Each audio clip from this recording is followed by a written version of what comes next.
குளச்சலில் 2 மூதாட்டிகளிடம் நகை பறிப்பு. கன்னியாகுமரி மாவட்டம் குளச்சல் அருகே உள்ள கள்ளியடைப்பு பகுதியில் நேற்று முன்தினம் நள்ளிரவு மர்ம நபர் தொழிலாளி ஒருவரின் வீட்டு காம்பவுண்டு சுவர் ஏறி குதித்து திருட முயற்சித்துள்ளார். அப்போது அந்த வீட்டின் நாய் குரைத்ததால் அந்த மர்ம நபர் அங்கிருந்து தப்பி பக்கத்து வீட்டு கதவை உடைத்து உள்ளே புகுந்தார்.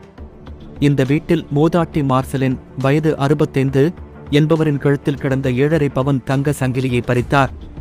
உடனே மூதாட்டி ஒரு கையால் சங்கிலியை இறுக பிடித்து மறு கையால் மர்ம நபரை பிடித்தார். மூதாட்டியிடம் சிக்கிய நபர் மூதாட்டியின் பிடியிலிருந்து தப்ப முயற்சித்தார். இதில் சங்கிலியின் கொழுத்து மட்டும் மூதாட்டியின் கையில் கிடைத்தது. மீதி சங்கிலியை மர்ம நபர் பறித்துக்கொண்டு தப்பி சென்றார். மேலும் இந்த வீட்டிலிருந்து தப்பி சென்ற மர்ம நபர் அப்பகுதியில் தென்னை மரம் ஏறும் தொழிலாளி செல்லத்துறை வயது 68 என்பவரின் வீட்டு பின்பக்க கதவை உடைத்து வீட்டுக்குள் புகுந்தார்.